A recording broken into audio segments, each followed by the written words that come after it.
दोस्तों आज हमारे पास एक मणिपुर से पार्सल आया हुआ है जिसके अंदर एक मॉनिटर का एसएमपीएस पावर सप्लाई है और वो डेड कंडीशन में है। तो मणिपुर से मेरे पास रिपेयरिंग करने के लिए भेजा गया है। तो चलिए इसको खोल के देखते हैं कि किस टाइप का इसके अंदर पावर सप्लाई दिया गया है और क्या ये रिपेयर हो पाएगा कि नहीं।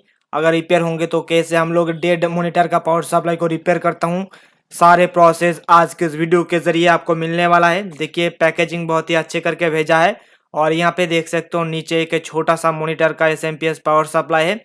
तो इसको खोल के हम देखेंगे कि इसके अंदर मेन प्रॉब्लम क्या है और उसके बाद इसका जो मेन रिपेयरिंग का प्रोसेस है वो हम लोग करने की शुरुआत करेंगे। सबसे पहले देखिए इसको निकालने के बाद जो फर्स्ट इम्प्रेशन में मुझे देखने को मिल रहा है कि जो पीसीबी का क्वालिटी है बहुत ही एक नंबर का है, यानी कि पीसीबी का जो कंडीशन है ना वो नया जैसा ही है। लेकिन यहाँ पे एक छोटा सा आईसी दिया हुआ है कैपेसिटर के जस्ट बगल में बीच में, यहाँ पे देख सकते हो। तो उसका एक लेग मुझे बर्निंग देखने को मिल रहा है, मतलब जल गया है। और ये जो आईसी है ना, इस आईसी के अंदर ही मॉसफेट प्लस पीडब्ल्यूएम जो आईसी होता है, जो सर्किट होता है, वो दोनों के दोनों सर्किट एक ही आईसी के अंदर दिया गया है। तो ये आईसी अगर मार्केट से मिल जाएंगे तो बहुत ही अच्छी बात है, बहुत ही सस्ते में रिपेयर हो जाएंगे। लेकिन अगर हमें मार्केट से सेम टू सेम आईसी ना मिले तो इसको रिपेयर करने के लिए मैं एक दूसरा प्रोसेस को फॉलो करूंगा जो कि मैं पर्सनली इस्तेमाल करते आ रहा हूँ पिछले 6-7 सालों से, और बहुत ही अच्छे से वो काम करता है। सबसे पहले कोशिश करिए समझने की कि इसके अंदर जो मेन यहाँ पे आईसी लगा हुआ है, एक ही आईसी लगा हुआ है देख सकते हो, जो कि 8 लेग्स का है। और इसके ऊपर लिखा हुआ है CR8262, क्या क्या लिखा हुआ है मैं आपको बाद में बताता हूँ।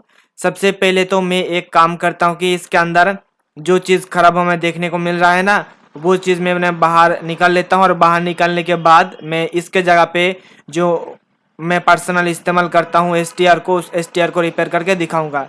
तो सबसे पहले इसके बैक साइड में जो रिफ्लेक्टर यानी कि जो प्रोटेक्शन सीट लगा हुआ है उसको मैं निकाल लेता हूँ, यहाँ पे देखिए। और इसको निकालने के बाद एक सेफ जगह पे रखना पड़ेगा क्योंकि बाद में फिर से लगाना पड़ेगा। उसके बाद जब मैंने दोबारा इस पावर सप्लाई को देखा तो इसके अंदर मैंने दो चीज़ खराब देखने को मिला है। एक तो फ्यूज है जो कि रिपेयर करने की कोशिश करा था इसको शॉर्ट करके, लेकिन ये सही प्रोसेस नहीं होता है। फ्यूज को शॉर्ट करके आप कभी किसी को रिपेयर मत करिएगा, नहीं तो फ्यूज के जगह अगर दूसरा कोई कंपोनेंट्स है ना वो खराब हो जाते हैं। इसलिए फ्रिज खराब हुआ है तो आपको फ्यूज ही लगाना पड़ेगा। तो यहाँ पे देखिए फ्यूज को मैं बाहर निकाल लेता हूँ और यहाँ पे मेरे ख्याल से 3 से 6 एम्पियर तक का आप इसके अंदर फ्यूज को लगा सकते हो। मेरे पास है फ्यूज मौजूद है सेम साइज का, तो मैं इसको लगा दूंगा। अब मैं इसके अंदर से आईसी को निकालने के लिए मैं सोल्डरिंग आयरन और जो डिसोल्डरिंग विक होता है ना उसके मदद से मैं निकाल लूंगा। अगर ये विक अगर आपके पास नहीं है तो आप हमारे ऑनलाइन स्टोर से ले सकते हो, क्योंकि इस विक के मदद से मैं इस आईसी को बहुत ही आराम और बहुत ही आसानी से खोल सकता हूं। जिस लोगों को ये आईसी खोलने में बहुत ही ज़्यादा दिक्कत का सामना करना पड़ता है तो मैं आपको रिक्वेस्ट करूंगा कि आप जो है डिसोल्डरिंग विक अपने पास जरूर रखिएगा। मैं अपने वेबसाइट पर सारे वो चीज़ को मैं सेल करता हूं, या आपको मिल जाएंगे जो मैं अपने रिपेयरिंग के दौरान पर्सनल इस्तेमाल करता हूं।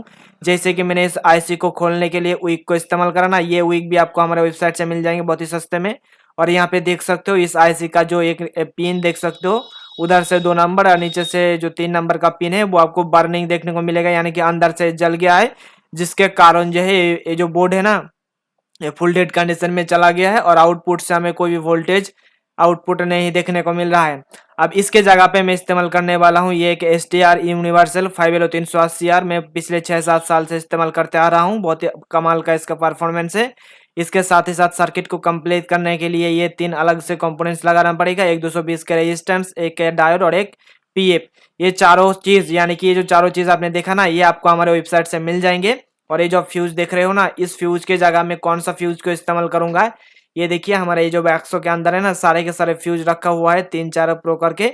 सारे फ्यूज हम लोग रिपेयरिंग करने के समय इस्तेमाल करता हूँ। यहाँ पे देखिए सेम टू सेम हमारे पास है फ्यूज है, तो इस फ्यूज को लगा दूंगा। और जैसे कि मैंने आप लोग को बताया हूँ कि किसी भी अगर आप टीवी के अंदर देखोगे या किसी भी मॉनिटर के अंदर देखोगे तो उसको रिपेयर करने के समय जो भी कंपोनेंट्स की जरूरत पड़ता है, या मैं जब भी अपने हमारे वीडियोस के अंदर देखा होगा कोई भी चीज़ को रिपेयर करते हुए उसके अंदर कोई भी सामान या कंपोनेंट्स या पार्ट्स को इस्तेमाल कर रहा हूँ, वो सारे के सारे पार्ट्स आपको हमारे ऑनलाइन वेबसाइट से मिल जाएंगे। ये मैं इसीलिए करता हूँ ताकि जिन लोगों को आसपास के मार्केट से सारे कंपोनेंट्स या जो पार्ट्स नहीं मिलता है ना, उसको घर में बैठे बैठे ये सारे सामान मिल जाए, इसलिए मैं अपने वेबसाइट के ज़रिए इसको सारे सेल करता हूँ। तो जेन्युइन पार्ट्स आपको मिलेंगे, क्योंकि खुद ही मैं अपने लैब पर या रिपेयरिंग सर्विस सेंटर पर पर्सनल इस्तेमाल करता हूँ, इसलिए सारे के सारे जो पार्ट्स या प्रोडक्ट्स या कंपोनेंट्स या आईसी होंगे सारे के सारे जेन्युइन और ओरिजिनल होंगे। तो यहाँ पे मैंने फ्यूज को लगा दिया हूँ और फ्यूज को लगाने के बाद मैं सोल्डर कर देता हूँ। और इसके बाद जो मेन काम आते हैं, जो हमने आईसी निकाला हूँ ना, उस आईसी के अंदर दो चीज़ लगा हुआ है। एक तो मॉसफेट है, उसके साथ ही साथ पीडब्ल्यूएम सर्किट की एक आईसी के अंदर है। इसलिए इस पूरा कंप्लीट करने के लिए सर्किट को हमें चार चीज़ की जरूरत पड़ेंगे। तो इस मॉसफेट को लगाने के लिए या एसटीआर को लगाने के लिए हमें सबसे पहले ये आईसी का डेटा सेट को निकाल के देखना पड़ेगा कि इसका ड्रेन पिन और ग्राउंड पिन कौन सा है। तो इसके लिए मैं अपने मोबाइल फ़ोन के अंदर गूगल सर्च पर जाके इसका जो आईसी नंबर है CR5228, इसका डेटा सेट डाउनलोड करेंगे। और डेटा सेट डाउनलोड करने के बाद जो इसका ड्रेन पॉइंट या ड्रेन पिन और ग्राउंड पिन, दोनों पिन को हमें ढूंढना पड़ेगा।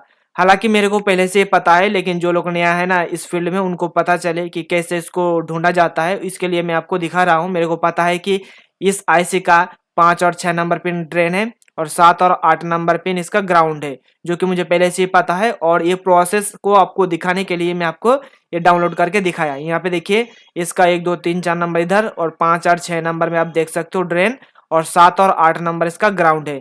यानी कि हमारे जो STR है 5LO380R, इसका 1 नंबर पिन और इस जो आईसी लगा हुआ था आईसी का 7 और 8 नंबर पिन के साथ जुड़ जाएगा, और STR का 2 नंबर पिन आईसी के 5 और 6 नंबर के साथ जुड़ जाएगा। यहाँ पे देखिए जगह दिया गया है।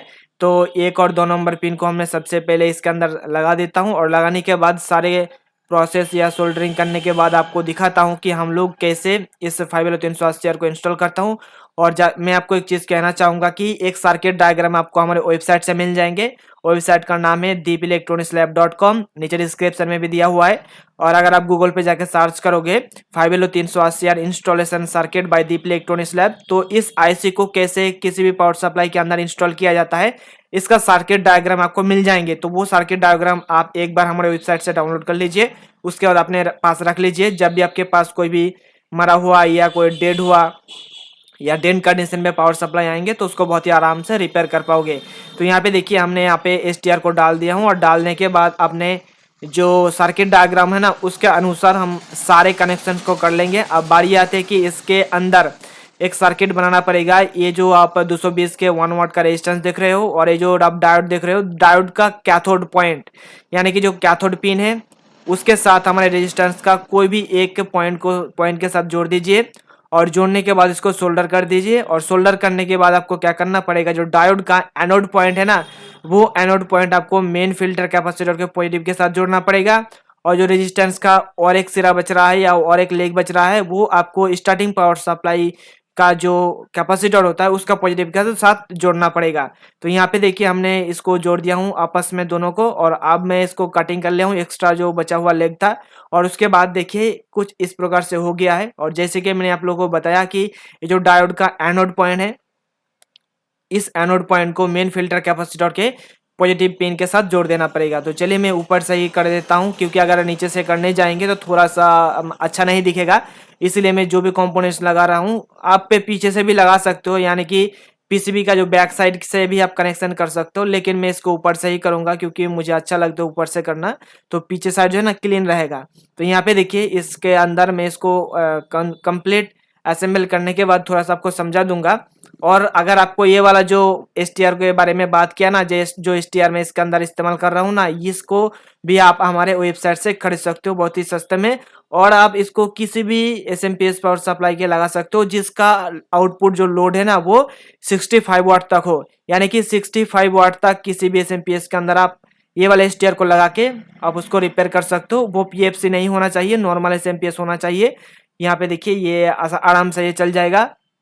और चलने के बाद जो है ना, आपको इसका लोड भी चेक करके दिखा देता हूँ। और कनेक्शन करने के बाद यहाँ पे देखिए, हमने कंप्लीट कनेक्शन करने के बाद अब बारी आती है इसका आउटपुट चेक करना।